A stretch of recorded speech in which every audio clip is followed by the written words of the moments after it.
चलिए मैं स्टार्ट कर रही हूँ, ठीक है ना। तो जैसे मैंने इससे पहले जो क्लास में था आपको नॉलेज ऑफ त्रिगुणास के बारे में बताया था, तो ये कंप्लीट हो चुका था। इसमें कोई मेरे हिसाब से तो कोई लास्ट क्लास में कंप्लीट हो गया था जो भी डिस्कशन था। इन पंचकोश को भी इंट्रोडक्शन देते हुए मैंने अन्नमय कोश के बारे में बताया था। तो अब मैं आती हूँ पंचकोश में प्राणमय कोश। तो प्राणमय कोश के बारे में जो उन्होंने ठीक है, प्राणमय कोश को उन्होंने क्या बोला है कि अन्नमय कोश के अंदर ही होता है, जो होता है हमारा प्राणमय कोश।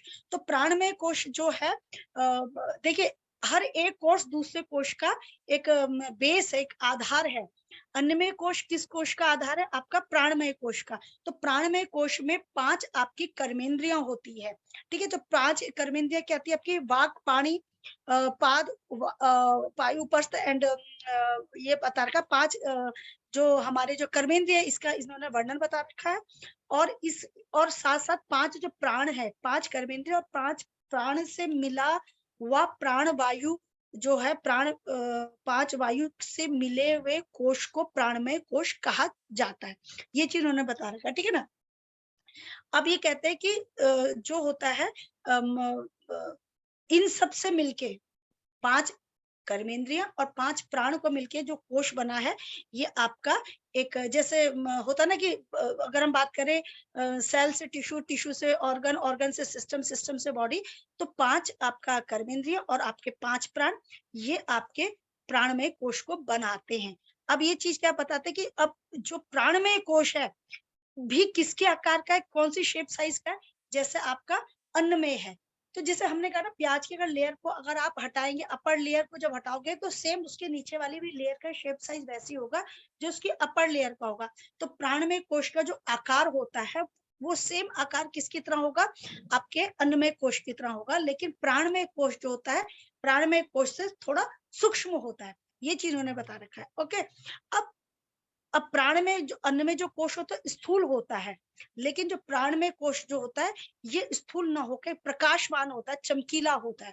ये चीज उन्होंने बता रखा है।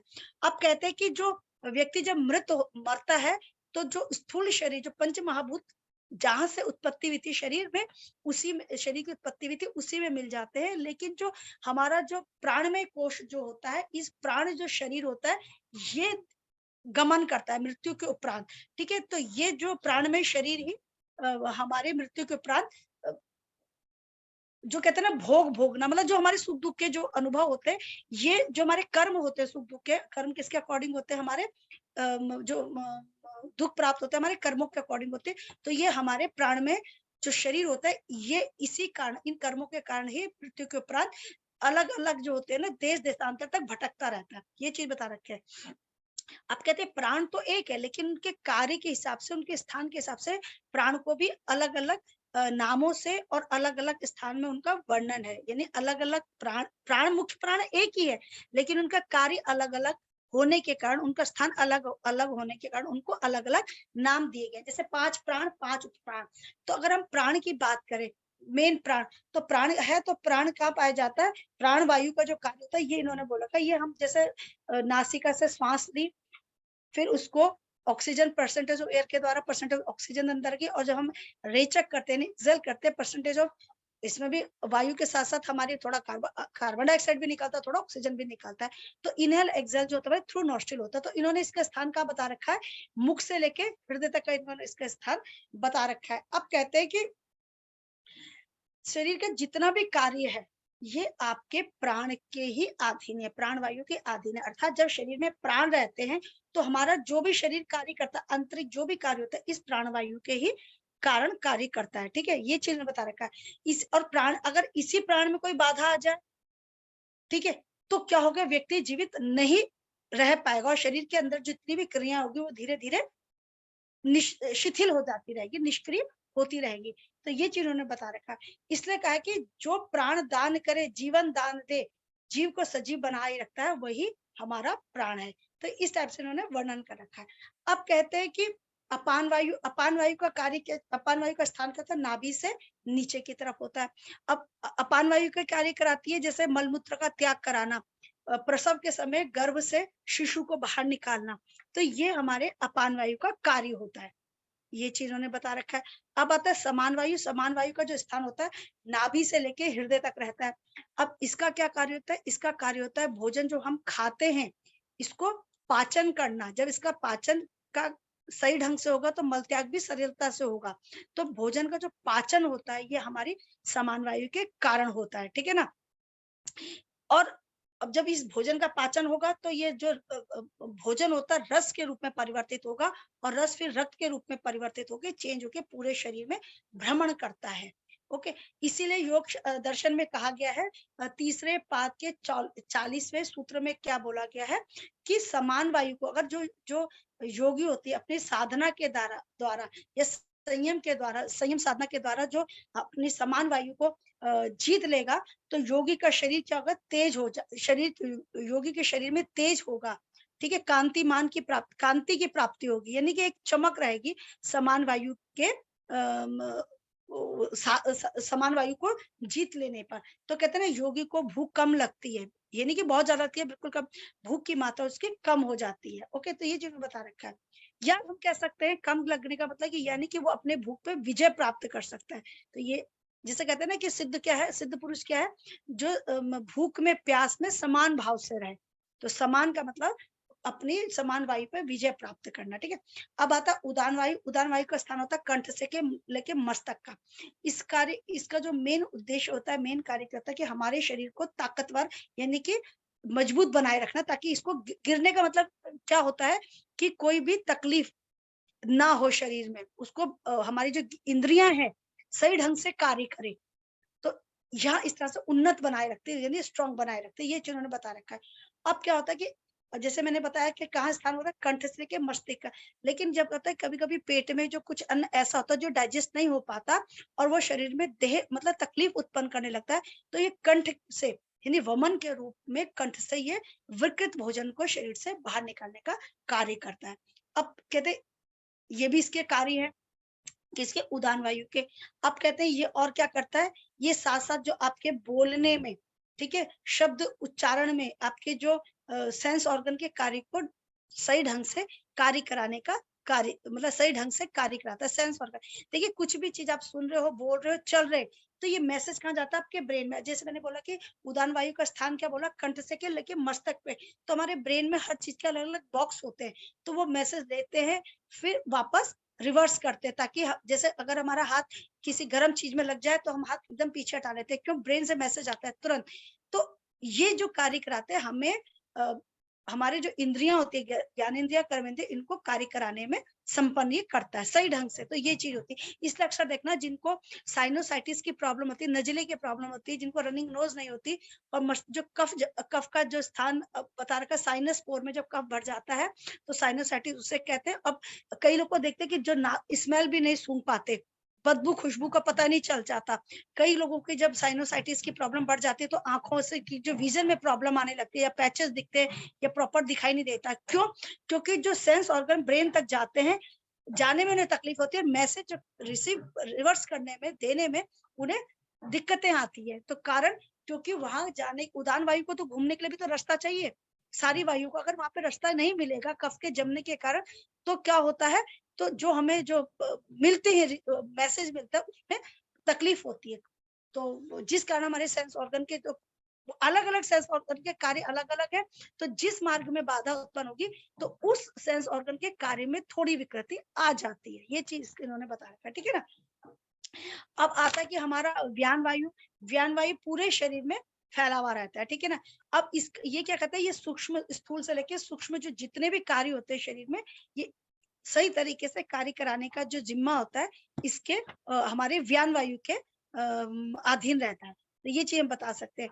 और उनको सक्रिय बनाए रखना, एक्टिव बनाए रखना हमारा व्यान वायु का कार्य होता है। जैसे हृदय की धड़कन होता है, ठीक है। अब हमारे जो वो होता है, हमारे जो हमारे क्या कहते हैं, ब्लड का सर्कुलेशन होना, ये सारे जो कार्य स्थूल से लेकर सूक्ष्म, ये व्यान वायु के अधीन आते हैं। ओके, जिस हिसाब से कहते हैं ना कि बॉस, और व्यान वायु की खासियत क्या होती है कि जब कोई वायु विकृत होती है तो व्यान वायु वहां जाके उस विकृति को दूर करती है, यानी कि एक तरह से पूरे शरीर के साथ, ये शरीर के पूरे ऑर्गन के साथ एक तरह से क्या बना के रखती है, म्यूचुअल अंडरस्टैंडिंग, जिसे हम कहते हैं कि कोऑर्डिनेशन बहुत अच्छा रहता है, सामंजस्य बहुत अच्छा रहता है। ठीक है, तो ये चीज के कार्य है समान, सॉरी, व्यान वायु के। अगर हम उपप्राण की बात करें तो सबसे होता है नाग वायु। नाग वायु का स्थान होता है कंठ से लेके मुख तक होता है, कंठ ये गला है, मुख तक, और कहते हैं इसका कार्य क्या होता है, डकार लाना और छींक लाना। तो ये आपके नाग वायु, नाग जो हमारी उपप्राण, उसका कार्य है। तो कुर्म का कार्य होता है पलकों को झपकाना और खोलना। अचानक देखते हैं आपके आंखों के सामने एकदम डस्ट आती है, आपकी आंखें एकदम बंद हो जाती है। अगर गलती से आंखों में कुछ पतंगा गिर जाता है या कुछ चीज गिर जाती है, तुरंत आंखों से आंसू आने लगते हैं। तो ये कुर्म वायु का कार्य जो होता है, पलकों को झपकाना और खोलना होता है, और आंखों में तरलता बनाए रखना। ये जो होती है स्वस्थ नेत्र का जो लक्षण है, ये तरलता बनाए रखना, ये इसके कार्य होते हैं। ठीक है, तो ये अगर आंखों में ड्राइनेस आ रही है, पानी आ रहा है, खुजली हो रहा है, तो ये दृष्टि दोष के रोग होते हैं।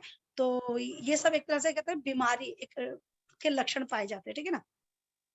क्रिकल का स्थान होता है, इन्होंने बोला कंठ, लेकिन कहते हैं कि जो ये यहाँ गड्ढा दिखाई देता है कंठ के इसमें, तो मेन उद्देश्य उन्होंने क्रिकल का बता रखा है। कहते हैं ये इसका काम क्या होता है, आपको भूख और प्यास जो होती है, ये क्रिकल वायु के द्वारा होती है। जैसे हम लोगों को समय पे भूख लगती है, समय पे प्यास लगती है, ये कार्य किसका होता है, क्रिकल वायु का होता है। कई लोग इन्होंने कह रखा कि जो व्यक्ति अपने क्रिकल वायु पे, जैसे वहां थे समान वायु, तो समान का रिलेट उपप्राण की आपकी क्रिकल, जिसने अपने समान वायु और जिसने अपने क्रिकल वायु पे नियंत्रण कर लिया, तो उसे भूख प्यास कभी नहीं सताएगी। तो ये इसके कार्य होते हैं। ठीक है, उपप्राण के। अब आता है देवदत्त। देवदत्त का स्थान इन्होंने क्या बताया, मस्तक, जैसे हमने कहा था उदान वायु का स्थान आपके कंठ से लेके मस्तक। तो ये क्या कहते हैं, आपको बेहोशी भी लेके आता है, अनकॉन्शियसनेस, और आपको नींद भी लाता है। ये इसके देवदत्त के कार्य होते हैं। जैसे आप दिन भर जब कार्य करते हो, कार्य करके थक जाते हो, तो रात्रि में आप जाते हैं गहरी नींद में चले जाते हो, तो ये कार्य जो होती है आपके देवदत्त के कारण होता है। ठीक है ना। तो ये चीज उन्होंने बता रखी है। अब आता धनंजय। अगर देखिए आज की डेट में, और जैसे हम कहते हैं ना, जो निद्रा होती है तमोगुणी होती है, तो नींद जो देवदत्त, अगर जो व्यक्ति समय पे नहीं सोता, आज की डेट में क्या होता है कि व्यक्ति फोनों में लगा रहता है, तो उनकी नींद डिस्टर्ब रहती है, क्योंकि आपके नेत्रों में जब टाइम के अकॉर्डिंग जो निद्रा देवी जिसे कहते हैं, जो देवदत्त के कारण संपन्न हो रही है, तो अगर आप जब उसका आह्वान वो आ रहा है, लेकिन अब अपने काम में लगे रहोगे, तो क्या होगा, वो वापस चला जाएगा। तो धीरे धीरे धीरे क्या होगा, एक स्थिति ऐसे आएगी एक समय बाद कि नींद नहीं आती। इसलिए अक्सर देखते हैं जो रात रात को जागते फोनों में लगे थे, धीरे धीरे उनकी नींद कम होने लग जाती है, और नींद कम होने के कारण क्या होता है, कई तरह की मानसिक व्याधियां उत्पन्न हो जाती है। तो इसीलिए कहा जाता है, आजकल फिर देखते होंगे मैसेज आते हैं कि 10 बजे 11 बजे करीब फोन स्विच ऑफ करके दूर रख लेना चाहिए, समय पे सोना चाहिए। तो मॉडर्न जो ये आज की जो आवाज में डिस्टरबेंस बहुत। मेरी यहाँ से क्लियर आवाज आ रही है, और औरों को भी डिस्टरबेंस हो रहा है? हेलो। नहीं मैम, मुझे तो बिल्कुल क्लियर आ रही है। नो मैम, हाँ मैम, क्लियर है आवाज। शायद आपके यहाँ कोई हो सकता है विद्या रानी जी। अक्सर देखते फिर में अब देखेंगे जो बच्चा, या आज की सब बच्चे क्या, आज की देखने में कई लोग बहुत फोन के साथ लगे रहते हैं, तो धीरे धीरे आप देखते होंगे एक समय ऐसा आता है, 1 महीने 2 महीने 3 महीने 4 महीने, देखते होंगे उनकी नींद रात की हटती, दूर मतलब कम होती रहती है, और वो क्या करते हैं, लेट नाइट सोते हैं, लेट नाइट जगते हैं, लेट नाइट नहीं जगते, मतलब लेट में जगते हैं दिन में। तो अक्सर देखते हैं उनके जो शरीर का जो सिस्टम होता है, वो धीरे धीरे उनके कार्य में डिस्टर्बेंस आने लगता है। इसलिए कहते हैं हमेशा रात्रि की जो नींद होती है बेटर देन बेस्ट होती है, स्वस्थ शरीर के लिए रात्रि नींद उत्तम है।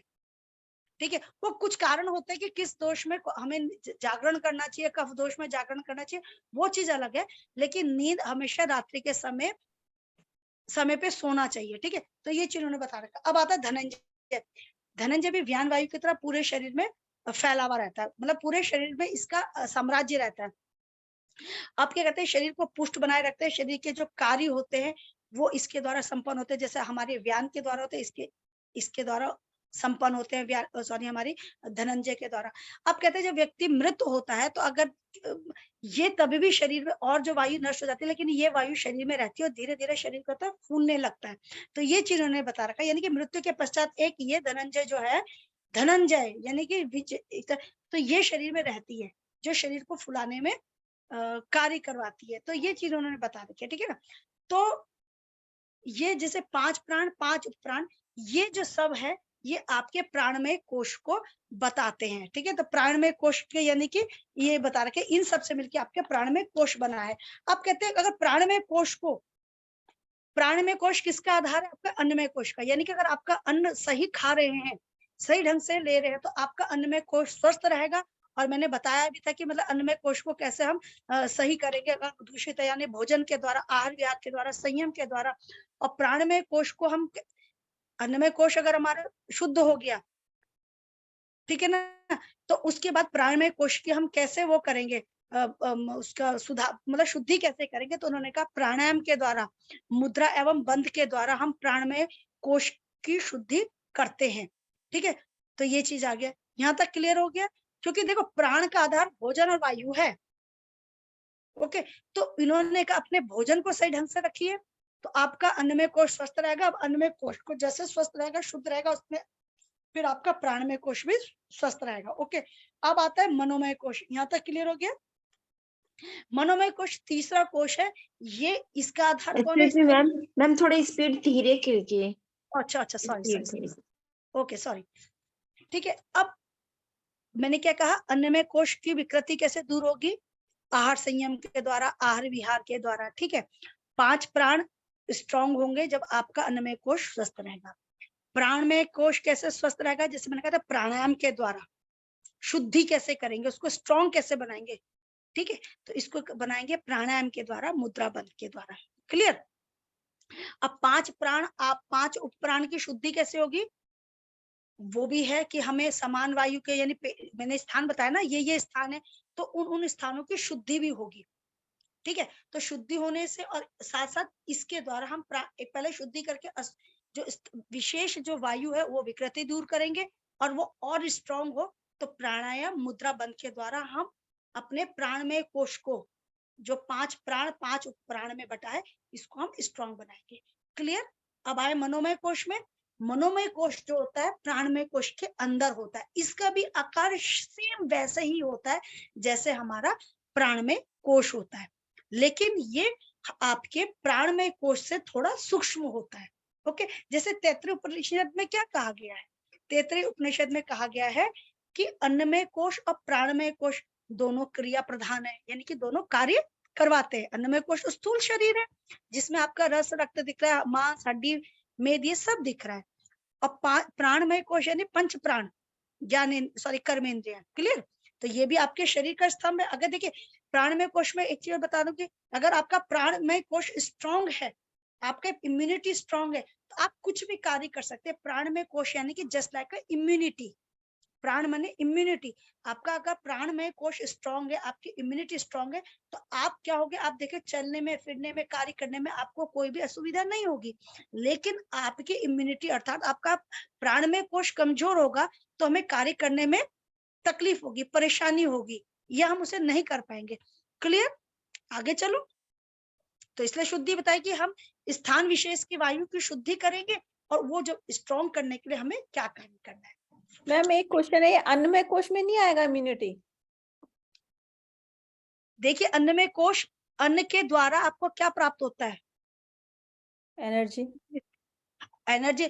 देखो आप फास्ट फूड, सुन लीजिए, कुछ क्वेश्चन हम लास्ट में करें, हाँ जी। है नहीं, क्योंकि फिर मेरा ये रह जाएगा। मुझे लगता है कि सबसे साथ पीछे मैं ही चल रही हूँ, षटकर्म के कारण सबके सब कह रहे हैं हमारी फटाफट यूनिट हो रही है, मैं इतना स्लो पढ़ा रही हूँ क्या, तो मुझे टेंशन हो जाती है फिर। नहीं नहीं टेंशन मत लीजिए आप, ठीक है। तो थोड़ा बाद में, ठीक है। चलिए जब आपने बोले मैं बता देती हूँ। देखिए एक बंदा फास्ट फूड खाता है, पेट तो उसका भी भर रहा है। जैसे हम कहते हैं भोजन 3 तरह से शरीर में प्रभाव डालते हैं। स्थूल रूप से कहता है पेट भर रहा है, भार महसूस हो रहा है, 2 पराठे की जगह आप 3 पराठे कर लोगे, पेट भी भर गया, भार महसूस हो रहा है। सूक्ष्म रूप से क्या होगा, वो रस में चेंज होगा। और अति सूक्ष्म संस्कार, तो वो क्या होगा, आपका स्वभाव बनेगा, संस्कार जिसे कहते हैं, एग्जैक्टली। तो आपने फास्ट फूड खा रहे हो, 2 महीने आप फास्ट फूड खा रहे हैं, तो पेट तो भर रहा है, लेकिन इम्यूनिटी, रस रक्त मांस मेद कैसे बन रहे हैं? तो यही तो, आप अच्छा भोजन खा रहे, अपने अच्छा भोजन का मतलब अपने कार्य के हिसाब से, अपने स्थान के हिसाब से, आप जगह के हिसाब से, देह प्रकृति के हिसाब से आप वैसा भोजन खा रहे, तो आपकी इम्यूनिटी कैसे होगी? अच्छी होगी ना। तो वही तो प्राण है, पेट भरने के लिए। तभी तो योग और आयुर्वेद क्या कहता है, स्वाद के लिए मत खाइए भोजन, स्वास्थ्य के दृष्टिकोण से खाइए। तो जब आप स्वास्थ्य के दृष्टिकोण से खाओगे तो वो क्या बनेगा, प्राण बनेगा, इम्यूनिटी। यानी इम्यूनिटी का आधार क्या था, भोजन। लेकिन सिर्फ भोजन के साथ साथ आपका क्या होता है, आपका परिवेश, बहुत सी चीजें इसमें मायने। लेकिन अगर हम कोष की बात करें तो बेस उसका क्या था, भोजन। क्लियर? हम क्यों अपने बच्चों को कहते हैं हेल्दी डाइट खाइए, इसको खाने से ये होता है, इसको खाने से ये होता है, ये चीज खाइए। क्यों? क्योंकि हमें पता है कि आयरन खाने से हमें क्या लाभ है, कैल्शियम खाने से हमें क्या लाभ है, और कैल्शियम किस नेचुरल चीज में मिलता है। देखिए हिंदुस्तान में पहले सप्लीमेंट नहीं हुआ करते थे। अगर आज से पहले की बात करो, अगर हम अपनी दादी की, अपनी माँ की अगर बात करें, तो सप्लीमेंट नहीं थे, वो मोटा अनाज था, उसमें सब चीजें थी और समय के हिसाब से खाते थे। वो तो सप्लीमेंट, ये बिजनेस जैसे चलता गया, लोगों ने उसको सप्लीमेंट में चेंज कर दिया। ठीक है, अगर आप श्रद्धा जी अपनी मदर से पूछेंगे कि आपने तो कोई सप्लीमेंट नहीं था, सिंपल खाना था, समय के हिसाब से, एज के हिसाब से, कार्य के हिसाब से। अब बिल्कुल मेरे हिसाब से तो शायद कुछ डेफिशिएंसी नहीं रही होगी, लेकिन आज की डेट में हम टेस्ट के अकॉर्डिंग खाते हैं, तो इसलिए हमारे लिए डेफिशिएंसी होती है। क्लियर? अब इतनी चीज क्लियर हुई। अब आगे आते हैं मनोमय कोश। तो जैसे मैंने कहा, तैत्तिरीय उपनिषद में क्या कहा है, अन्नमय कोश और प्राणमय कोश दोनों ही क्रिया प्रधान है। प्राणमय कोश से प्रेरित होकर ही अन्नमय कोश, जितने भी व्यापार होते हैं का जो संचालन होता है, वो कौन करता है, मनोमय कोश करता है। ठीक है, अन्नमय, देखो प्राणमय कोश से प्रेरित होकर अन्नमय कोश के समस्त का जो व्यापार है, अन्नमय कोश जो जो कार्य करता है प्राण के द्वारा, अन्नमय कोश के जितने भी कार्य होते हैं उनको कौन गाइड करता है, आपका मनोमय कोश करता है। इसीलिए क्या कहा गया है, प्राणमय कोश को, सॉरी, मनेमय कोश को, मनोमय कोश को प्राणमय कोश का आत्मा कहा गया है। क्योंकि मनोमय कोश के कारण ही क्या हो रहा है, आपका वो हो रहा है, प्राणमय कोश कार्य कर रहा है। ओके, ये चीज है। जैसे होता है ना, मैम आपका ये दोबारा बताएंगे? जैसे सपोज फॉर एन एग्जांपल, आपका मन कह रहा है घूमने का हो रहा है। ठीक है, फॉर एग्जांपल मैं आपके एग्जांपल में समझाती हूँ। ऐसा देखिए, मेरे एग्जांपल बड़े वियर्ड होते, समझने के लिए होते। आपका मन है, आपको कहाँ जाना है, घूमने फिरने जाना है। मन हो रहा है, चलो वीकेंड है या छुट्टियां पड़ गई, मुझे घूमने जाना है। लेकिन आपके प्राण, इम्यूनिटी क्या है, वीक है। इम्यूनिटी वीक क्यों है, ड्यू टू डाइट। अन्न में। आप जा पाएंगे? आपका मन का नहीं हुआ ना। और जब मन का नहीं होगा तो क्या होगा, जब मन का नहीं होगा तो क्या होगा, और मतलब सैडनेस है। एग्जैक्टली अब समझ आ रहे, इस एग्जांपल से समझे। तो उसने कहा है, देखिए मैं फिर कहती, मेरे एग्जांपल बड़े वियर्ड होते हैं, समझने के लिए अप्लाई मत करिएगा। ठीक है, तो ये चीज है। तो मन भी स्वस्थ कब रहेगा, जब आपके प्राण, इम्यूनिटी, 104 बुखार में कोई किसी व्यक्ति का मन स्वस्थ रहेगा, कभी नहीं रहेगा। किसी को लूज मोशन लग रखे हैं, उसका मन स्वस्थ रहेगा, नहीं रहेगा। आप समझ रहे हो? ओके, तो जितने भी कार्य होते हैं इनका संचालन कौन करता है, मन। अब क्लियर हुआ? पर मैम फिर मनोमय कोश अन्नमय और प्राणमय के ऊपर डिपेंडेंट हुआ ना, क्योंकि बॉडी फिट नहीं है तो मन की भी नहीं होगी ना। देखिए, अब इसमें एक चीज और बताऊं। देखिए, अगर आपका, देखिए मैंने एक चीज शायद दिमाग से हट गया, कई लोग जब तक अन्न को ही सब कुछ मानते हैं तो कहते हैं अन्न ही ब्रह्म है। यानी जो वास्तविक सत्ता किसकी है, अन्न की ही है। जैसे मैंने कहा था, अभी लोग कहते हैं यार जिंदा रहने, खाने के लिए तो जिंदा है, और खाना ही ढंग से नहीं खाएंगे तो फिर, कई लोगों के अपने से थॉट्स देखे होंगे। तो जो सिर्फ खाने के लिए, टेस्ट के लिए खाते हैं, उनमें देखते हुए कई तरह की विकृति है, क्योंकि उनकी जिंदगी, उनकी लाइफ कहाँ घूम रही है, खाने पे। वो खाने को ही सत्य मानते, खाने को ही ब्रह्म मानते हैं। लेकिन जिसने स्वास्थ्य के दृष्टिकोण से देखा है, वो किसको मेन मानता है, इम्यूनिटी को। ओके, ठीक है, मैं समझ गई। है ना? अब समझ, अब ये होता है ना कि स्टेप बाय स्टेप बहुत अच्छा। हाँ, बहुत देखिए कई चीज होती है, पढ़ाते पढ़ाते क्या होता है, मैं थोड़ा ट्रैक से हट जाती हूँ, जो क्वेश्चन होते हैं ना, लेकिन अच्छा अब समझ गए। अब हाँ, उसे पता है कि मैं स्वस्थ कैसे रहूंगा, क्योंकि मेरा अन्न सही है। जब वो अन्न से ऊपर उठता है कि अन्न ही जीवन नहीं है, मुझे इससे भी ऊपर उठना, तो उसके प्राण, इम्यूनिटी में प्राणमय कोश, जब प्राणमय कोश कहते हैं सिर्फ प्राण ही जीवन नहीं है। हम्म, कईयों की आपने देखो इम्यूनिटी बहुत अच्छी है, लेकिन वो कुछ नहीं कर पाते, तभी भी दुखी, क्योंकि उनका मनोमय कोश अर्थात मन, जो ज्ञानेन्द्रियां और जो मन का संयोग ही तो मनोमय कोश है। और मन क्या होता है, सुख का और दुख का दुख का कारण। कोश का कारण है। अब समझ रहे, हम्म, जब व्यक्ति प्राणमय कोश से भी उठ जाता है, प्राण से भी ऊंचा उठ जाता है, कहते हैं प्राण ही सब कुछ नहीं है, क्या करना मैंने अच्छे से प्राण का, जब मेरा मन ही सही नहीं है, स्वस्थ नहीं है। आज की डेट में आप देखो फिजिकल हेल्थ सबकी सही है, कोई मतलब जो योग करता है जो भी है, लेकिन मेंटल हेल्थ किसी की है सही नहीं है। जो कई लोग आप में देखते होंगे ना, वो डायबिटिक है, उन्हें कोई तकलीफ नहीं है, सर्दी खांसी बुखार जुकाम कुछ नहीं, कोई ज्वाइंट पेन, इवन 60 40 50 तक, लेकिन जो मेंटल लेवल, समझ रहे हो? तो हाँ, जब मन प्राणमय कोश से ऊपर उठ जाता है व्यक्ति, तो वो मनोमय कोश के अंतर जाते हैं। देखिए स्थूल से सूक्ष्म की तरह जा रहे हैं। ओके, अब क्लियर हो रहा है? यस मैम, क्लियर हो ना? ये हाँ, चीज इसलिए कहते थैंक यू। हैं मनोमय कोश को प्राणमय कोश की शारीरिक आत्मा कही गई है। आपके स्ट्रांग होने से, आपकी इम्यूनिटी अच्छी होने से कोई फायदा ही नहीं, अगर आपका मन आपके वश में नहीं है। क्लियर? तो अब ये चीज वो क्या बोलते हैं, इसलिए उन्होंने कहा कि 5 आपकी ज्ञानेंद्रियां और एक किसको मिला के, आपके मन को मिला के ये बनता है क्या, आपका मनोमय कोश बनता है। ठीक है? अब कहते हैं मन का जो धर्म क्या है, धर्म का मतलब तो स्वभाव या धर्म। देखो धर्म को मेरे पॉइंट से लोगों ने धर्म को गलत तरीके से डिस्क्राइब किया था। धर्म का मतलब था स्वभाव, जैसे मानव धर्म क्या था, मानवता। ठीक है? और जो अपने धर्म को अर्थात अपने स्वभाव को बदल देता है, कभी भी उस पर कोई विश्वास नहीं करेगा। देखिए जैसे शेर है, शेर का स्वभाव क्या था, हिंसक। देखो जब वो भूखा होता है तो उसके आगे कोई नहीं आता, उसे पता है खा जाएगा। लेकिन जब शेर का पेट भरा हुआ होता है तो वो बिना बात किसी को नहीं मारता है, क्योंकि वो कब अग्रेसिव, कब अटैक करता है, जब उसे भूख लगती है। आग का स्वभाव क्या होता है, जलाना।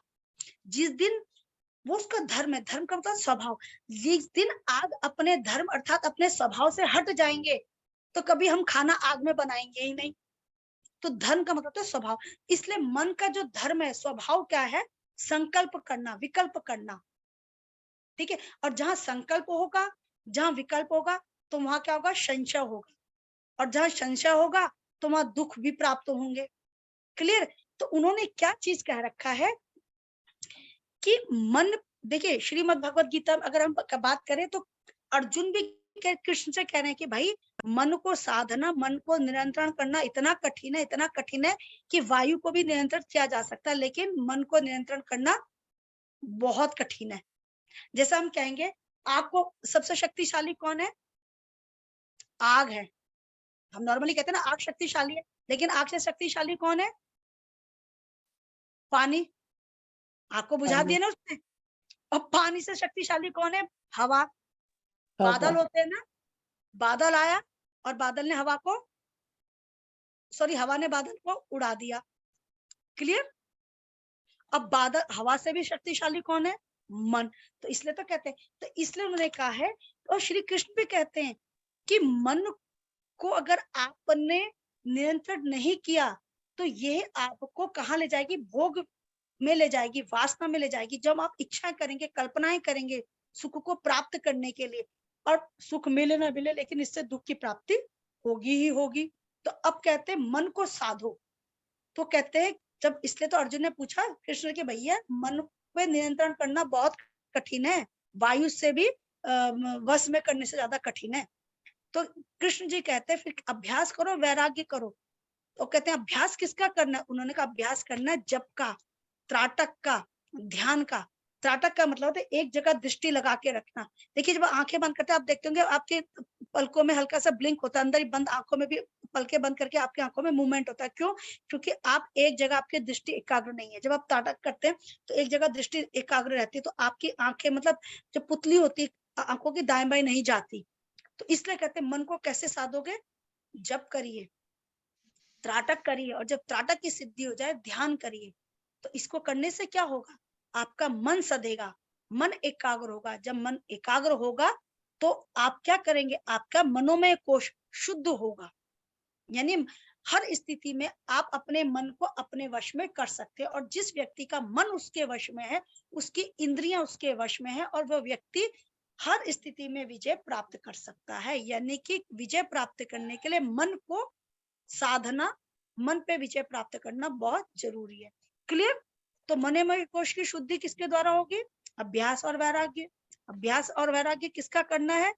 जप का करना है, ध्यान त्राटक करना है, और जब त्राटक सिद्ध हो जाए तो ध्यान करिए, जिससे मन एकाग्र रहेगा, मन सधेगा। जब मन सधेगा तो मनोमय कोश और सिद्ध शुद्ध होता जाएगा।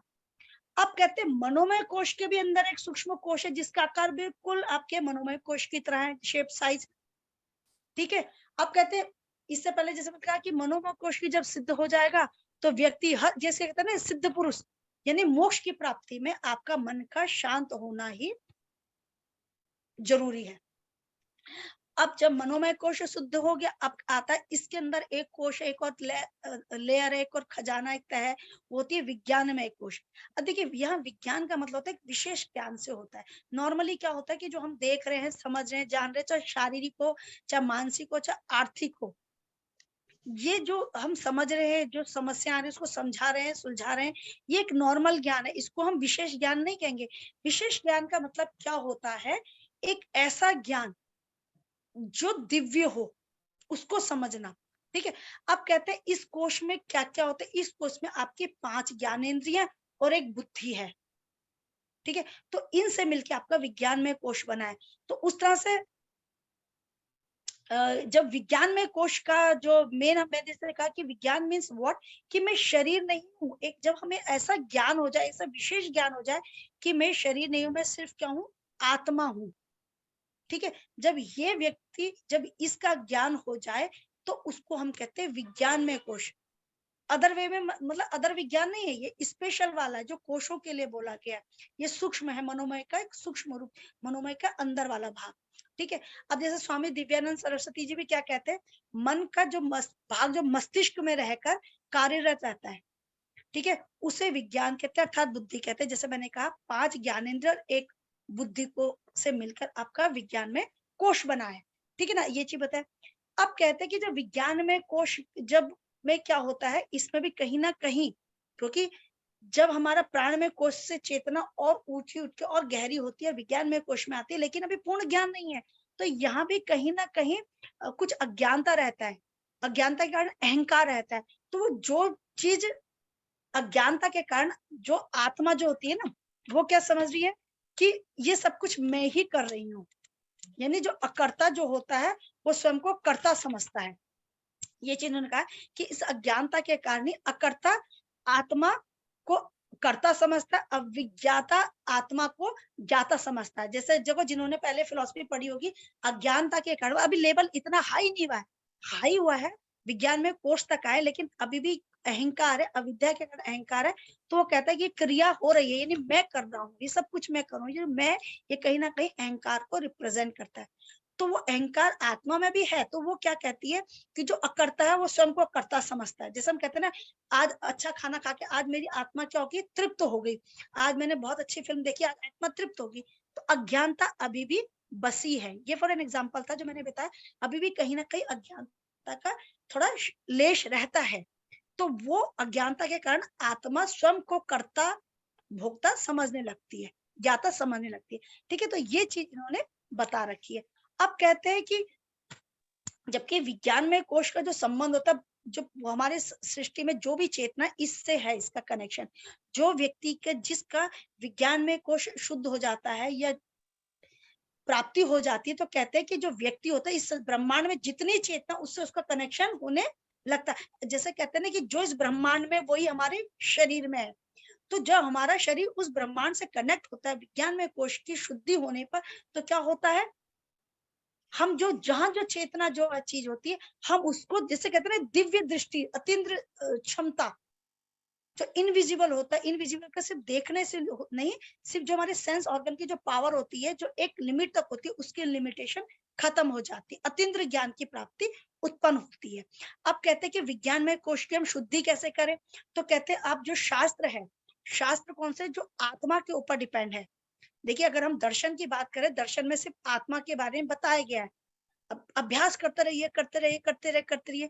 और जहां जिसका वर्णन है कि यम का अष्टांग योग का वर्णन करिए, जहां आपके चतुरंग का वर्णन है उसको करेंगे। एक स्थिति ऐसे आती है, अभ्यास करते करते करते श्रद्धा से, रेगुलरिटी के साथ, तो वैराग्य की उत्पत्ति होने लगती है। तो उन्होंने कहा कि ये चीज करिए। तो आत्मा की अनुभूति से संबंधित सारे शास्त्र पढ़िए, आत्मज्ञान शास्त्र पढ़िए, ठीक है ना, साधना करिए। तो इससे क्या होगा, आपका विज्ञानमय कोश की जागृति हो जाएगी। विज्ञानमय कोश की जागृति यानी कि शोधन होगा, शुद्ध होगा, जिसके द्वारा आत्मा अपने को समझने लगेगी धीरे धीरे धीरे धीरे। फॉर इसका एक एग्जांपल है, अब मेरे को ये नहीं पता वो राजा कौन थे, शायद मैंने पहले ही बताया था। अक्सर हम लोग किसी को कुछ देते, हम कहते हैं ना हम दे रहे हैं। तो एक बार किसी ने पूछा कि राजा, कि जब आप किसी को दान देते तो आप हमेशा गर्दन और दृष्टि नीचे क्यों रखते हैं? जब आप पूरे अपने प्रजा में दान देते हैं, जिसको जो जरूरत है, तो आप अपने दृष्टि और अपने गर्दन नीचे क्यों रखते हैं? तो वो देखिए, अब वो ज्ञान देखिए, ज्ञान का स्तर। तो कहते हैं कि सब सोचते हैं कि मैं दे रहा हूं, लेकिन मुझे पता है ये कौन दे रहा है, परमात्मा दे रहा है।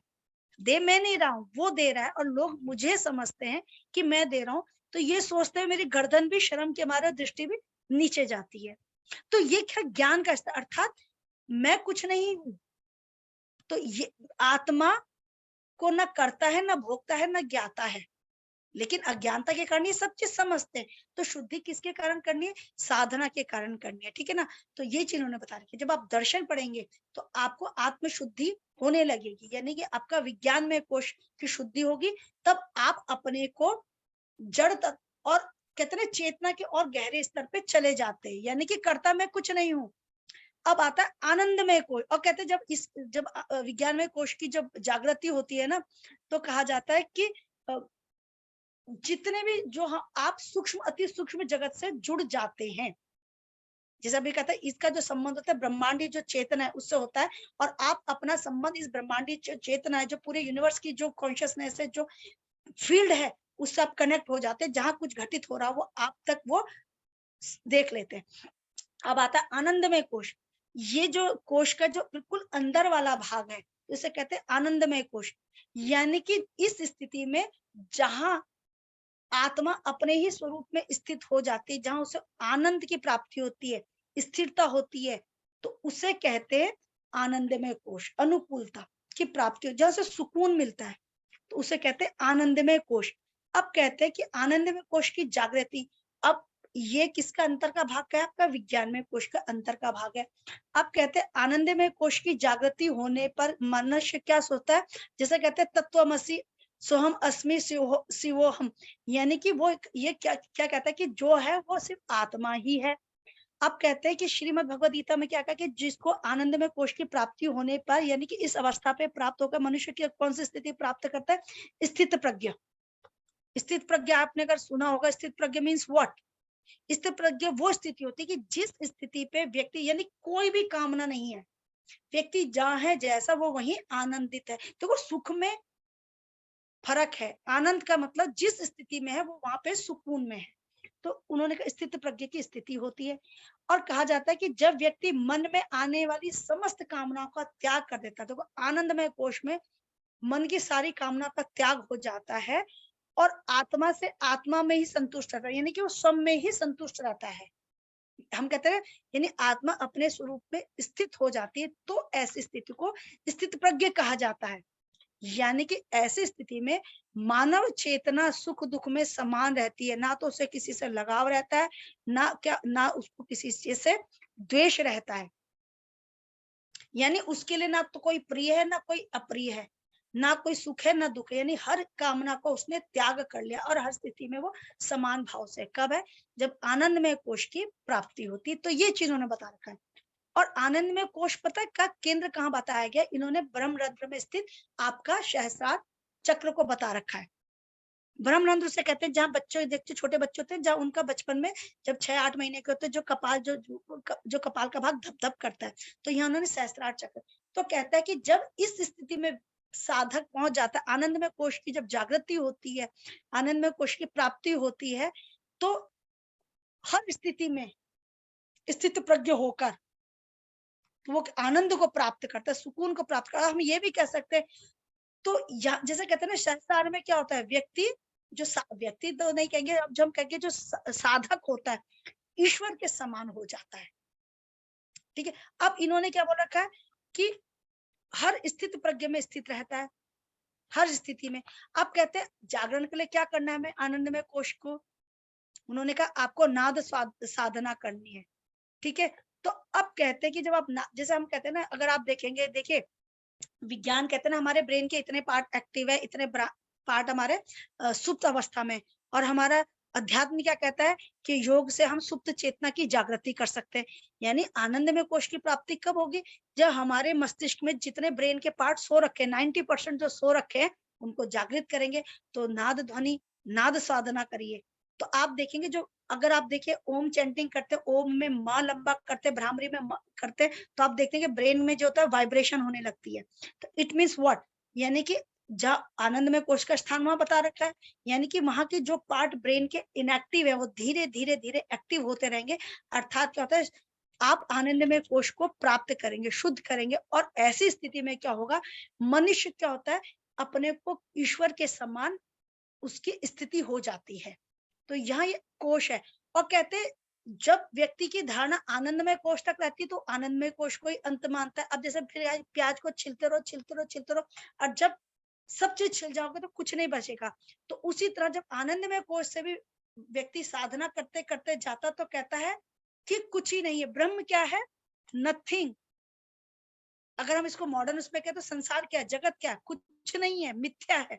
तो उस स्थिति में कहते हैं आनंद क्या है, कुछ ही नहीं। यानी कि वो ऐसी स्थिति में स्थित हो जाता है कि जहां उसको आनंद भी कुछ नहीं लगता, अभाव।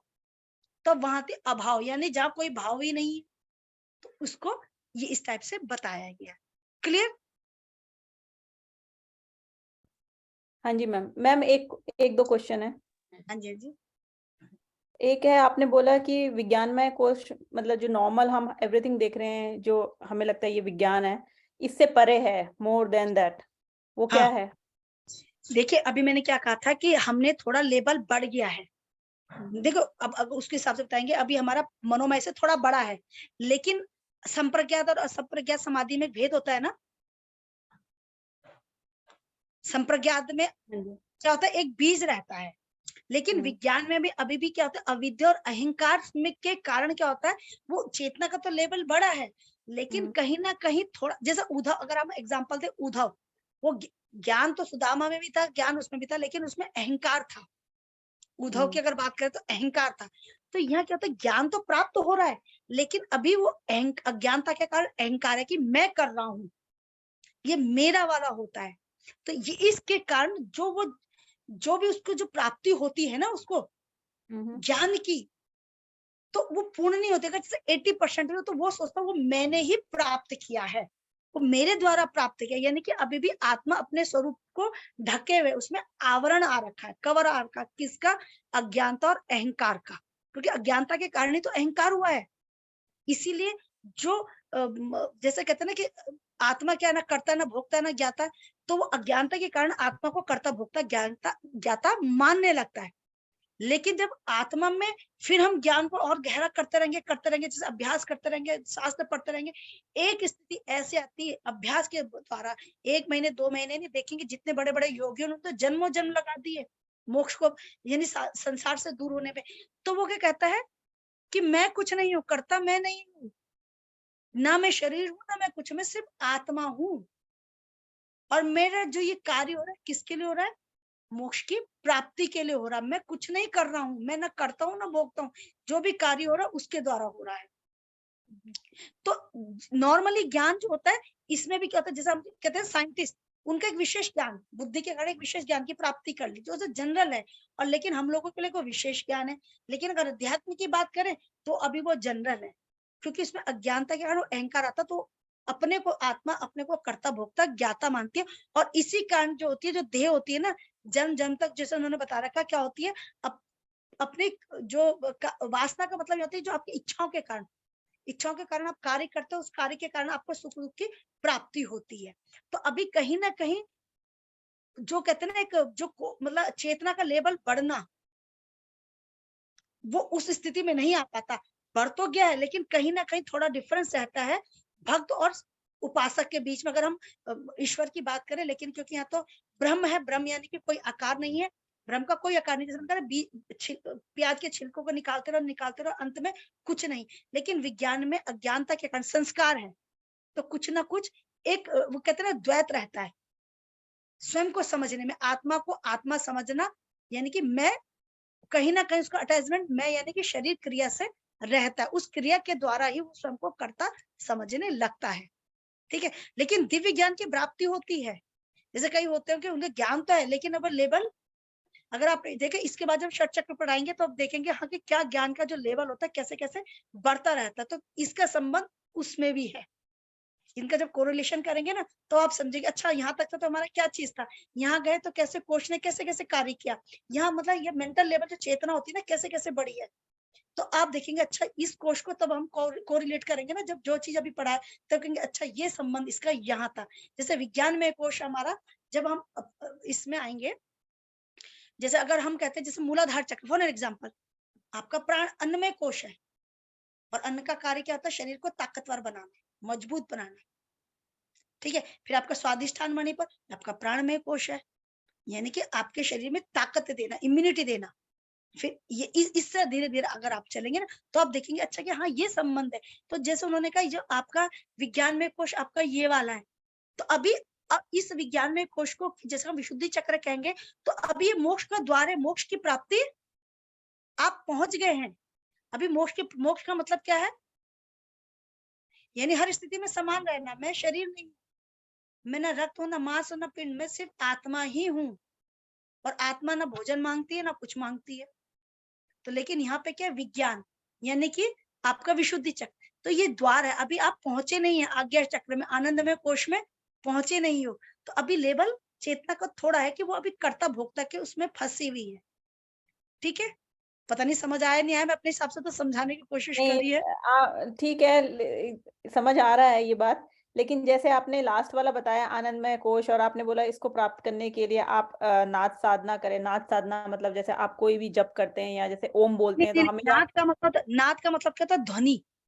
ध्वनि, हाँ ध्वनि। जैसे आप देखिए, आप जैसे ओम में करते रहे, आप देखिए यहाँ पे क्या होता है, वाइब्रेशन हाँ, होती है। वो वाइब्रेशन फीलिंग होती है। तो जैसे कि हम जैसे नॉर्मल इंसान है यहाँ पर, और हम करते हैं कि वाइब्रेशन वाली जो भी ओम की ध्वनि निकालते हैं, तो क्या उससे भी हमें मतलब हमने ये सारे पड़ाव तो पूरे पार नहीं करें, लेकिन क्या हमें इससे बेनिफिट मिलता है कि जो हम आनंद। देखिए, अब आपने एक चीज क्वेश्चन बहुत अच्छा है, तो वो ज्ञान कितने प्रकार का होता है। अगर हम योग पढ़ रहे हैं तो यहाँ किस ज्ञान की बात होगी, आध्यात्मिक ज्ञान की। क्लियर, पारिवारिक ज्ञान, सामाजिक ज्ञान, आर्थिक ज्ञान, चारित्रिक ज्ञान, बौद्धिक ज्ञान। लेकिन अगर हम योग की बात करें तो आध्यात्मिक ज्ञान।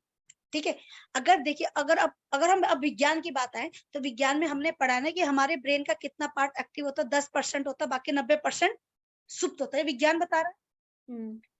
अब विज्ञान में कहीं ऐसी चीज नहीं है कि हम इसको कैसे एक्टिवेट करें। योग क्या कहता है कि योग का मेन उद्देश्य क्या है, सुप्त चेतना की जागृति। देखिए, अगर आप प्राणायाम का अभ्यास करेंगे, सब कुछ करेंगे, तो आप देखेंगे हमारे जो होते हैं ना, जो न्यूरॉन्स जो इतना परसेंट इनएक्टिव होते हैं, 100% में से अगर 10% एक्टिव है तो 90% इनएक्टिव है। तो जब हम नाद ध्वनि करेंगे, भ्रामरी प्राणायाम करेंगे लंबे समय, तो आप देखते हैं इनमें क्या होता है, वाइब्रेशन होने लगती है धीरे धीरे धीरे धीरे धीरे धीरे धीरे। और एक दिन 2 दिन इसके अगर तुम 5 साल तक करते रहोगे, डेली का अभ्यास होगा, आपको देखें कई चीजें रिकॉल होने लगती है। अगर हम नॉर्मली लाइफ में बात करें, हम कहते हैं ना दिमाग एक्टिव हो रहा है, तो देखिए आइंस्टीन का देखेंगे 13 या 14 के बीच में था, ब्रेन का पार्ट खुला हुआ था। तो उन्होंने कितनी खोज करी, लेकिन उन्होंने खोज किसकी करी, साइंस की। साइंस क्या है, अध्यात्म में थी वो चीजें, लेकिन क्या थी, वो गुप्त थी। तो उन्होंने दिखाया। विज्ञान क्या है, एक अगर सरल भाषा में कहे तो विज्ञान क्या है, जो आज की डेट में जिसे हम विज्ञान कहते हैं, वो क्या है, जो चीज जिसे हम छुपी देख पा रहे हैं। है उसको दिखाना है, हम्म, यही तो विज्ञान है। लेकिन पहले जो था 100% खुला हुआ था, तो हम कहते हैं ना कि वो कब शरीर बढ़ा लेता था, कब छोटा कर लेता था।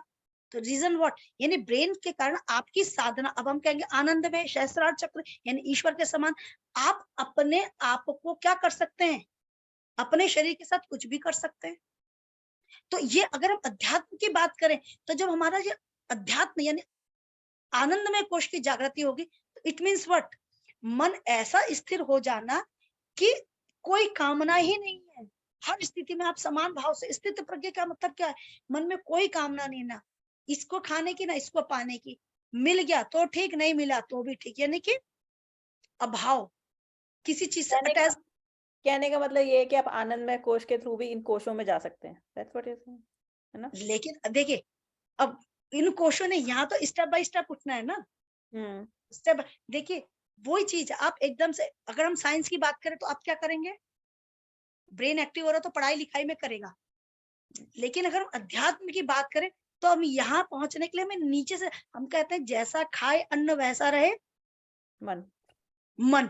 तो आनंद में कोश के लिए मन का तो होना, क्योंकि हम किसकी बात करें, साधना की बात कर रहे हैं। साधना कौन सी, योग साधना। तो योग साधना का मेन उद्देश्य क्या है, मन मोक्ष। मोक्ष का मतलब क्या होता है, मन का मुक्त होना, मुक्त होना। मुक्त किससे होना, राग द्वेष आसक्ति अहंकार से। मोक्ष मरने के बाद नहीं मिलता, जीवित अवस्था में मिलता है।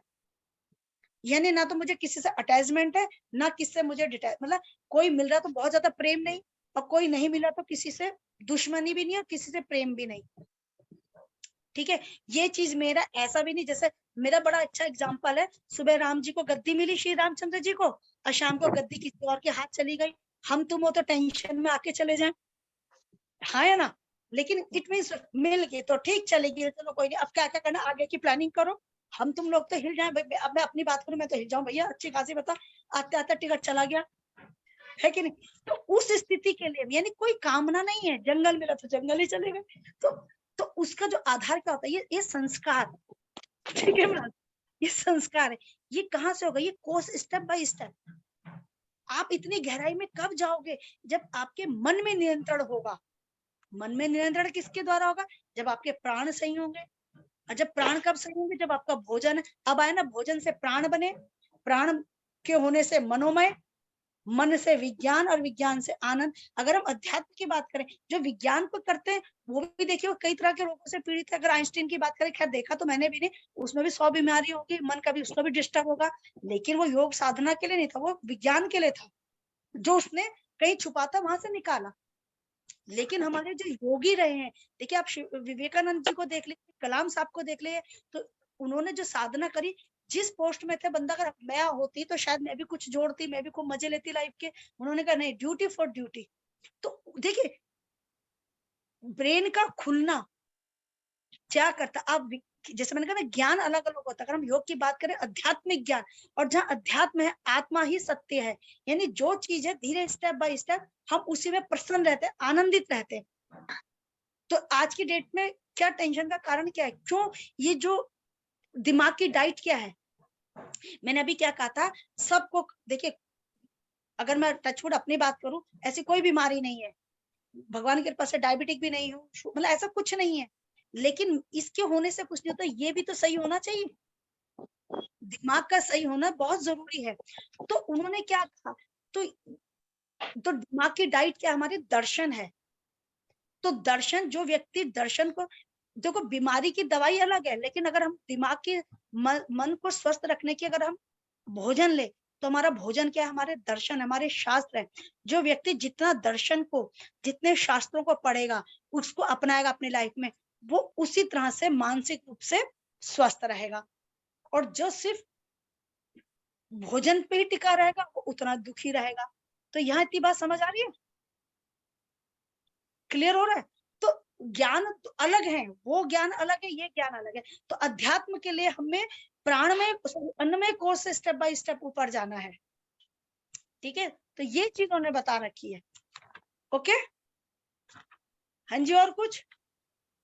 हाँ जी मैम, ओके हो गया, थैंक यू। ये चीज है। देखिए ज्ञान अलग होता है, पारिवारिक ज्ञान, सामाजिक ज्ञान, आर्थिक ज्ञान। तो वह जेब कतरा, उसको भी तो ज्ञान है कि मुझे जेब कैसे काटनी है ताकि ब्लेड उसकी स्किन को टच ना करे। अब उसके ज्ञान को हम अपने ज्ञान से नहीं कर सकते ना, क्योंकि ये चीज मैंने बताया कि देखिए मैंने फिर कहती हूँ मेरे एग्जाम्पल बड़े वियर्ड होते हैं, लेकिन हम योग में है तो हमारा आध्यात्मिक ज्ञान क्या है? मन को प्रसन्न रखना। प्रसन्न का मतलब बैलेंस करना। मैम जब तक अन्नमयी कोश को एक बार फिर से समझा दीजिए। हाँ जी अन्नमयी कोश, मैम अन्नमयी कोश को एक बार फिर से समझा दीजिए। ठीक है। देखिए अन्नमय कोश जो होता है स्थूल शरीर होता है, ठीक है, स्थूल शरीर को कहते हैं हम अन्नमय कोश। ओके, अब देखिए इसको पृथ्वी का रस भी कहते हैं। हम जो भी हम जीवित, ये स्थूल शरीर है, जो हमारा शरीर है ना, ये किसके कारण चलता फिरता है? अन्न के कारण। और अन्न हमें कहाँ से प्राप्त होता है? इस पृथ्वी से प्राप्त होता है, ठीक है। तो अन्न, ये अन्नमय कोश हमारे जो तीन तरीके से, जो अन्न जो होता है तीन तरीके से हमारे शरीर में प्रभाव करते हैं। जो स्थूल रूप में कैसे प्रभावित करते हैं? हमारा पेट भर जाता है और शरीर में भारीपन आता है। देखिए जब आप 2 की जगह 4 पराठे खाने हैं, ये एग्जाम्पल है, मतलब कहीं इसको ऐसे मत सोचना मैं कमेंट कर रही हूँ, तो आप देखते हैं कहते हैं पेट भर गया, शरीर भारी भारी हो रहा है। स्थूल। सूक्ष्म में क्या होता है? वो रस रक्त मांस मेद बनता है। सूक्ष्म में क्या जाता है? वो संस्कार, सूक्ष्म अति सूक्ष्म में वो संस्कार बनते हैं। तो कहते हैं जैसा खाए अन्न वैसा रहे मन, यानी भोजन का आपके मन में बड़ा प्रभाव पड़ता है। अगर आप चटपटा भोजन खाते हैं, नॉनवेज खाते हैं, मांस, तो आपका व्यवहार बताता है। अगर आप सात्विक भोजन खाते हैं तो आपका भोजन वैसा रिप्रेजेंट करता है। तो कहते हैं इस ये स्थूल शरीर को स्थूल शरीर को रिप्रेजेंट करता है, क्योंकि इसी अन्नमय कोश से हमारे जो होते हैं धातुएं बनी है, रस बना है, रक्त बना है, साथ साथ हड्डी मांस मेद, ये सब चीज बने। ओके, इसलिए कहा जाता है कि जो अन्न से उत्पन्न हुआ है और अन्न में, यानी कि पृथ्वी से उत्पन्न हुआ पृथ्वी में ही समाया, यानी कि पंच महाभूतों में ये स्थूल रूप से दिखाते हैं। पंच महाभूत यानी कि इससे शरीर बना है और मृत्यु के उपरांत इसी में ही विलीन हो जाना है। आप कहते हैं अन्न आपको भोक्ष भी कराता है और आपको भोगता भी है, यानी कि अगर आप सही ढंग से भोजन को खाएंगे देह काल के हिसाब से, अपनी स्थिति के हिसाब से, तो ये जो भोजन है, ये अन्न है, तो आपके शरीर को क्या करेगा? हेल्थ देगा, ताकत देगा। लेकिन अगर आप इसको सही ढंग से नहीं खाएंगे तो ये आपको खा जाएगा, मतलब आपके शरीर में इतने विकृतियां उत्पन्न करेगा कि व्यक्ति मृत्यु को प्राप्त हो जाएगा। तो इतनी बात समझ आ रही है? तो ये अन्नमय कोश का प्रभाव है, अन्नमय कोश में अन्न का प्रभाव है। मैम हाँ जी, अन्नमय हाँ जी, कोश में फिर वो सप्त धातु की जो स्टेप्स होते हैं वो पूरे आ जाएंगे ना? एग्जैक्टली ये इसका निर्माण एग्जैक्टली यानी अन्न में, अन्न के द्वारा ही आपके सप्त धातु की तो होती है। और सप्त धातु क्या करते हैं? आपके शरीर की पुष्टि करते हैं, ताकत देते हैं, बल देते हैं। क्लियर? रस रक्त मांस में ये चीज, हड्डियां, ये सब इसके कारण ही तो है। अगर आप, जैसे मैं फिर कहती हूँ, सही ढंग से किया हुआ भोजन, यानी अन्न आपको भोग भी कराता है और अन्न ही आपको भोग, यानी कि आपको भक्षण भी करता है।